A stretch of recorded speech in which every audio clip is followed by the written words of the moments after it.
Per secoli la querela giuridica che ha diviso i comuni di Gaglio e di Fozza verteva sulla proprietà del bosco di Postgruba.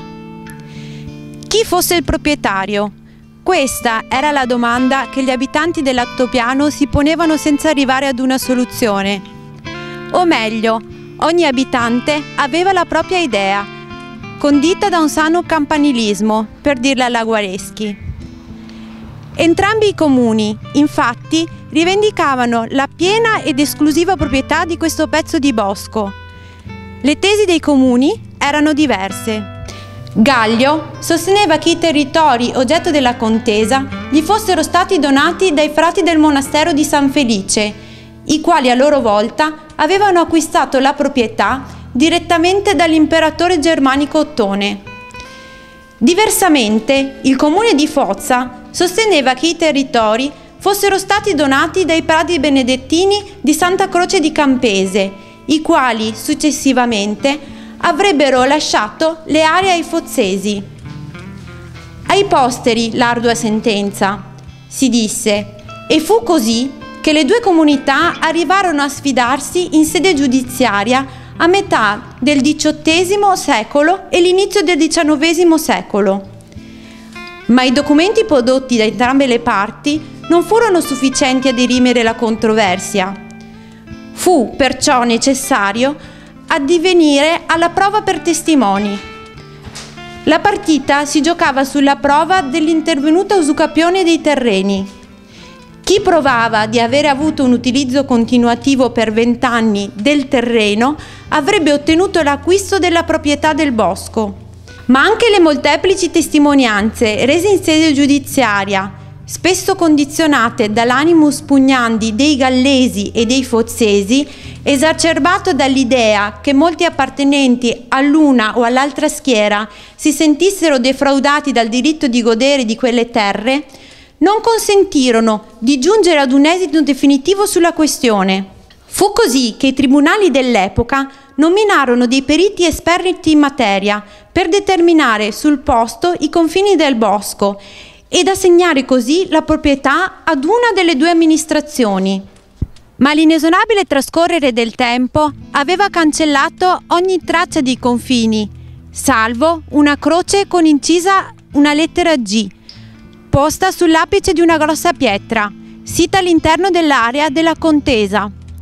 Probabilmente questi grossi manufatti costituivano dei cippi confinari posti per determinare la suddivisione di aree di proprietà, ma nemmeno questo fu sufficiente per dirimere la controversia. Così, nel 1915, il Tribunale di Vicenza, per porre fine alla secolare contesa, fece stimare l'area del bosco di Postgruba. Venne considerato sia il valore del suolo sia il valore delle costruzioni insistenti sul territorio. Dopo tale valutazione, il Tribunale pilatescamente decide di dividere l'area in base ai valori della perizia. Perciò 2/3 della superficie furono assegnati ai fozzesi, il restante ai gallesi. E così, dopo anni di sfide giudiziarie, venne determinata la proprietà del bosco di Postgruba, con buona pace dell'imperatore Ottone e dei padri benedettini di Santa Croce. Domenica è stata una giornata storica per il comune di Gaglio e quello di Fozza. Sì, domenica abbiamo vissuto una giornata storica. Le due popolazioni, con una grande partecipazione popolare, hanno dato sostegno alle amministrazioni che hanno voluto guardare avanti, hanno voluto guardare la luna, non il dito che la indica. Quindi noi abbiamo deciso di fare il grande passo, di mettere insieme non qualche funzione, ma di mettere insieme tutte le funzioni principali dei due comuni. Ricordo che questi due comuni hanno avuto secoli di lotta e proprio in questa occasione abbiamo pubblicato il libro che ho qua davanti con l'integrale sentenza arbitrale del 1915 che metteva fine a 200 anni di lotta, dove ci sono state anche, si è rischiato anche la morte per qualche cittadino, per 18 ettari di bosco che Oggi non valgono niente, ma allora valevano molto. Voglio ricordare a tutti chi ci ascolta il film di Olmi, L'albero degli zoccoli. Tutti ricordano le vicissitudini che quel povero padre di famiglia ha dovuto sopportare per aver preso un piccolo albero per costruire gli zoccoli, per consentire al proprio figlio di andare a scuola. L'albero, gli alberi, l'erba avevano un valore straordinario. La spettabile reggenza dei 7 comuni dal 1310 ha avuto con la Serenissima Repubblica di Venezia un rapporto particolare ed era esonerata dal pagamento dei tributi, ed è per questo che la nostra gente è riuscita a mantenere questo territorio, a viverlo, a passeggiarlo e a portarcelo, consegnarcelo ancora così integro. Le popolazioni si sono dimostrate sufficientemente disponibili e hanno capito che dobbiamo andare oltre. Le amministrazioni comunali nella loro interezza ci hanno appoggiato, noi 2 sindaci, e credo che abbiamo fatto una cosa particolarmente buona e penso sia il primo passo verso la ricomposizione della antica reggenza di 7 comuni, che è l'obiettivo finale a cui noi tutti dobbiamo tendere. È stato siglato uno storico accordo tra i comuni di Foggia e di Gallio per la gestione di un territorio al loro confine che consiste a Val Melia. Cosa amministrativamente, tecnicamente, in cosa consiste? Quali funzioni sono state messe assieme e in che modo? Tecnicamente si tratta di una convenzione, cioè di un accordo tra 2 comuni per la gestione delle 6 funzioni fondamentali di pertinenza comunale. Quindi si va dall'urbanistica ai lavori pubblici, il sociale, l'amministrativo. È stata un'idea nata l'anno scorso, così, parlando con il sindaco di Gallio, ci siamo trovati subito in sintonia. Noi lamentavamo, noi comune di Foggia lamentavamo una carenza di organico. Il nostro è un piccolo comune e non abbiamo grandi risorse, quindi abbiamo pensato opportuno col sindaco di Gallio di mettere insieme tutte le funzioni, quindi per ogni area di attività amministrativa o tecnica ci sarà un unico responsabile in tutti e 2 i comuni. Chiaramente i comuni mantengono la loro autonomia, non è né una fusione né un'unione di comuni, è un rapporto convenzionale per cui l'attività è sempre di pertinenza comunale, quindi conserviamo il nostro consiglio comunale, la giunta, il sindaco di Gonfalone, quindi non c'è nulla di particolare, però c'è questo grande rapporto di collaborazione. Siccome c'è contiguità territoriale, per noi conviene fare un rapporto del genere, anche perché possiamo gestire alcuni servizi insieme, tipo il trasporto, la spalatura della neve e anche i lavori pubblici e le manutenzioni. Quindi abbiamo capito che le nostre strutture si integrano perfettamente, per cui la cosa è stata anche facile. Testimonianza più lampante è stata la grande presenza di gente alla cerimonia in Valmiela. C'erano circa 600 persone dei 2 comuni, quindi un gran numero. Hanno capito i cittadini e sono perfettamente d'accordo. Io ho sentito, ho sondato la situazione, si rendono conto che un piccolo comune non può fare da solo, quindi è stata una cosa estremamente saggia, opportuna, quindi penso che avrà anche un seguito. Quindi non ci sono stati ostracismi o comunque difficoltà burocratiche, ma in conseguenza anche della storica rivalità? No, quella non è una rivalità storica, c'è stata un'avvertenza, diremmo che è durata quasi 200 anni, però è una cosa assolutamente dimenticata, quindi assolutamente non c'è una rivalità con il comune di Gallio. Anzi c'è grande intesa perché diremmo anche per ragioni di vicinanza, quindi ci sono matrimoni che riguardano, quindi tantissime persone di Gallio hanno sposato ragazze di Foggia e il contrario, insomma, quindi c'è questa vicinanza geografica che spinge anche a questi rapporti, diremmo così, di natura familiare. Domenica è stata una giornata storica per due comuni e due paesi, Foggia e Gallio, perché si è posto fine ufficialmente a una rivalità storica per il possesso della terra e il confine, anche se molti parrocchiani già si erano avvicinati gli uni con gli altri.